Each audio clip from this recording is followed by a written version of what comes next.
Selamat siang semua.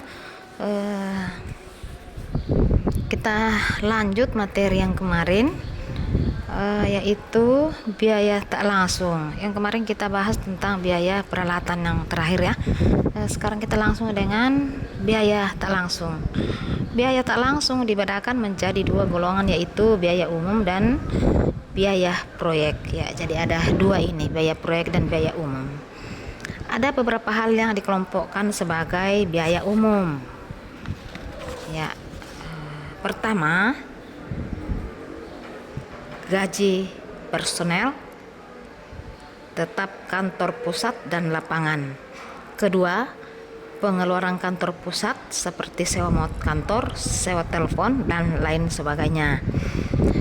Berikut yang ketiga, perjalanan serta akomodasi. Yang keempat, biaya dokumentasi. Itu adalah biaya umum. Dan yang kelima adalah bunga bank. Yang keenam itu biaya notaris. Dan yang ketujuh, peralatan kecil dan material habis pakai ya. Itulah yang tergolong ke dalam biaya umum.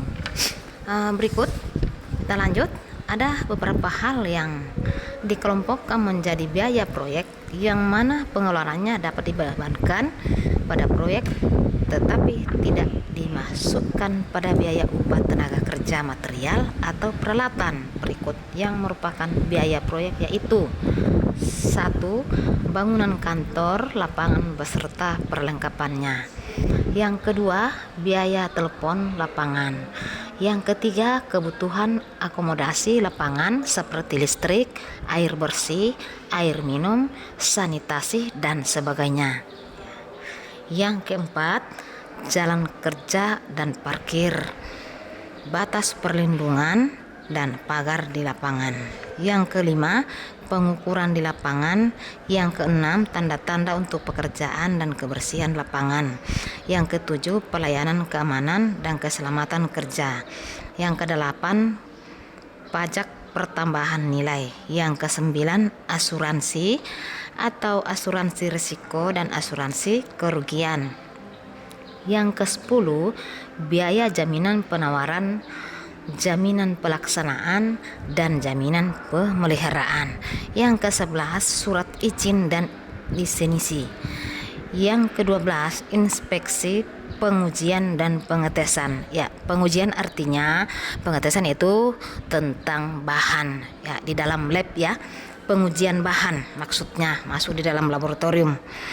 Misalkan kita menguji salah satu material, yaitu agregat kasar dan agregat halus.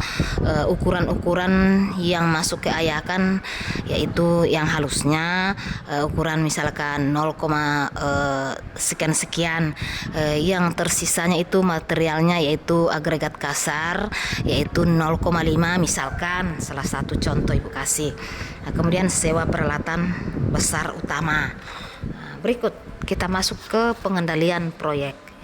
Pengendalian proyek ini adalah sebagai salah satu fungsi dan proses kegiatan dalam manajemen proyek yang sangat mempengaruhi hasil akhir proyek.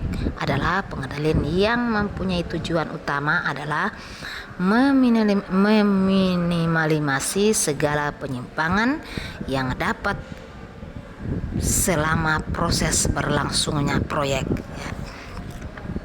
Berikut pengertian pengendalian proyek, yaitu pengendalian didefinisikan sebagai usaha yang disistematis untuk menentukan standar yang sesuai dengan sasaran dan tujuan perencanaan, merancang sistem informasi, membandingkan pelaksanaan dengan standar, menganalisis kemungkinan penyimpangan, kemudian melakukan tindakan koreksi yang diperlukan agar sumber daya dapat digunakan secara efektif dan efisien dalam rangka mencapai sasaran dan tujuan.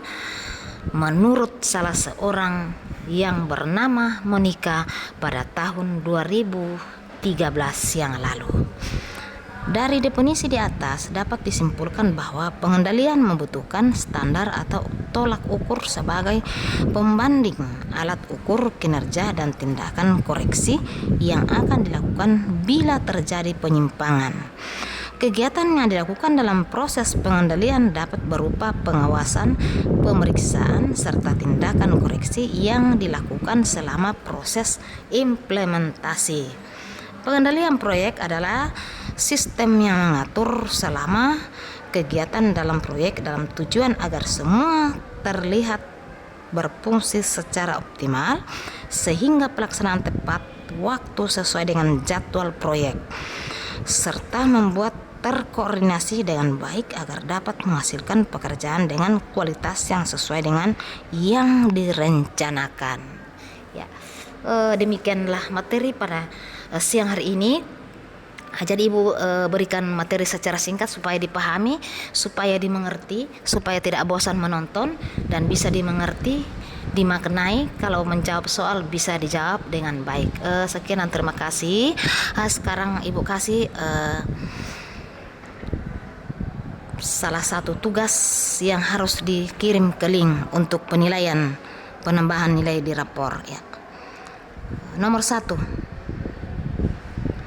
sebutkan salah satu hal yang sangat mempengaruhi proyek. 1. Sebutkan salah satu hal yang sangat mempengaruhi proyek. Nomor 2, ya, perhatikan baik. Nomor 2, jelaskan cara pengendalian proyek. Nomor 2, jelaskan cara pengendalian proyek. Ya, bagaimana Anda mengendalikan proyek kalau Anda sebagai seorang pelaksana. Ya, demikian tugas dan materi kita pada siang hari ini. Silakan dikerjakan dengan baik tentang soal yang diberikan oleh Ibu dan dikirim ke link pengumpulan tugas, dan jangan lupa selalu mengabsen. Sekian dan terima kasih. Jaga kesehatan, jangan lupa selalu menjaga protokol kesehatan dari COVID-19. Sekian dan terima kasih. Haleluya.